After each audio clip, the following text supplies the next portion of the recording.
Okay, in section 8.3, we're going to combine our experiences from the past two lessons. We're going to look at plotting ordered pairs, just like we did yesterday, but it's also going to have decimals. So for this lesson, it's important you understand the locations of 0.25, 0.5, and 0.75. And remember that the easiest way to do it is to compare it to the halfway mark, which is 0.5, and just decide from there. But honestly, the best way to learn this process is just to work through it, because again, there's certain things that words really only confuse you more on or make it seem more difficult than it actually is. So if you're asked real quick, just to kind of break this point down, let's identify the x value. So if you consider this figure here, remembering that the x value goes left and right. So what you would normally do from here is you would say, how far over did I go? And to me, the easiest way to do that is not to stay on this line, but to keep in mind you're going over and just get level with this point and say, how far over am I going? Kind of like you're taking the number line and shifting it up to be up to where it's supposed to be. But to me, based off of the practice that we've done, that's 1 1/4. Remember again, that's 0.25, 0.5, 0.75, somewhere around there. So to me, your x value is going to be 1.25. So again, it definitely passes by 1, but it doesn't reach 1.5, which means that your x value is 1.25. Again, just make sure you agree with that. But again, 1 1/4, 1.25. If you're taking that same point now and you're trying to identify the y value, remember again that your y value goes up. And so what you're doing here now is you're looking at this from, again, if up is your y, then you're kind of, again, shifting this over here and kind of saying, I'm going up. I don't reach 1, but again, I definitely pass 0.5, which means to me that this distance would be 0.75. So therefore, your ordered pair for this is 1.25. Let me write this up here, comma 0.75. And so what that means is you go over 1 1/4, and then you go up 3/4, and that puts us where we need to be.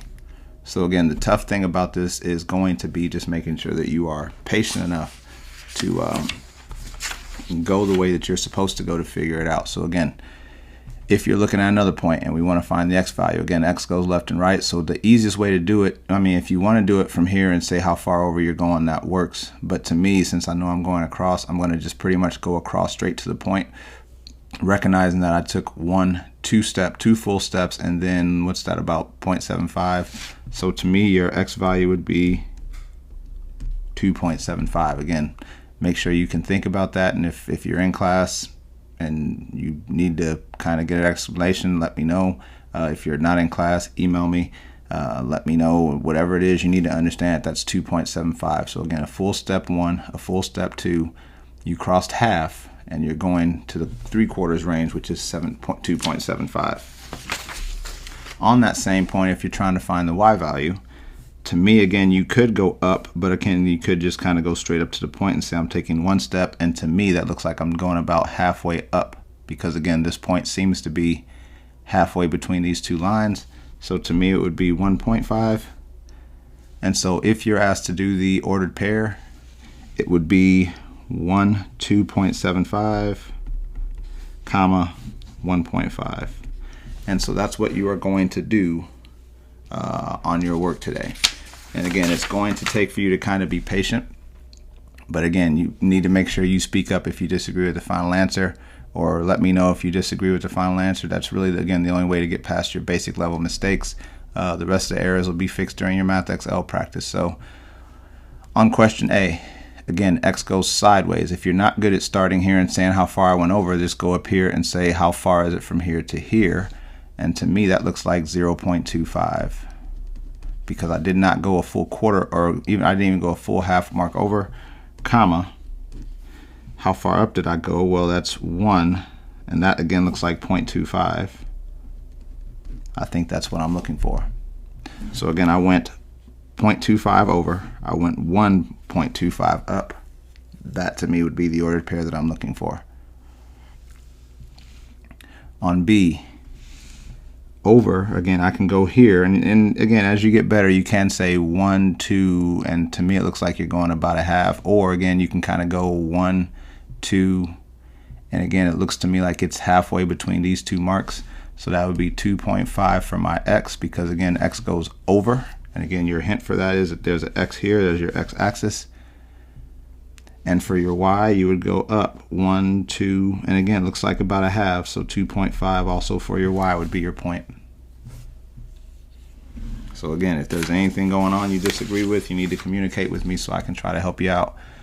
On C, again, as you get better, you can say I went over 1, and it looks to me like I'm going over 1.75, because again, half is there, so it looks to me like I'm going over 1.75, comma, up, I think that's 0.75, because I didn't even cross 1, so it'd be 0.75 going up, because again, it's pretty close to 1, but again, it's not there yet. And again, as you continue to practice, you'll get better. That's why I said your Math Excel is so important. And then one more real quick. If I'm counting over, it's 1, and looks like I'm stopping about here. So to me, that looks like about 1.5. And then if I'm counting up, I'm going 1, 2, it looks like a quarter. So 2.25. And there we go. All right, so this lesson itself does have the potential to be a bit more frustrating than others, but again, keep in mind this is our expectation. Our experience this quarter is simply to get our minds accustomed to identifying basic decimal values from 0 through 3. We won't be looking at negatives or larger values, so just fight hard. Like I said, for right now, the key idea is you looked at all the problems that we did. They were not full range grids. They were just 3 steps over, 3 steps up. Whereas in the end, you will be dealing with stuff like this to where it's all 4 directions. All we did was focus on the first 3 values in those 2 directions. So this is all where our focus is, just because we want to make sure that we at least master dealing with decimals there. And next quarter, we'll probably look at this again and probably expand it out to the other directions. But again, for right now, just make sure, again, you fight hard. It's definitely something you can do, but again, it's going to require persistence. You got to push through your errors. Again, the only way you develop the skill is by getting in there and messing up and then seeing what you did wrong and then trying to fix it. So good luck, and again, communicate with me as you have issues. Talk to you later.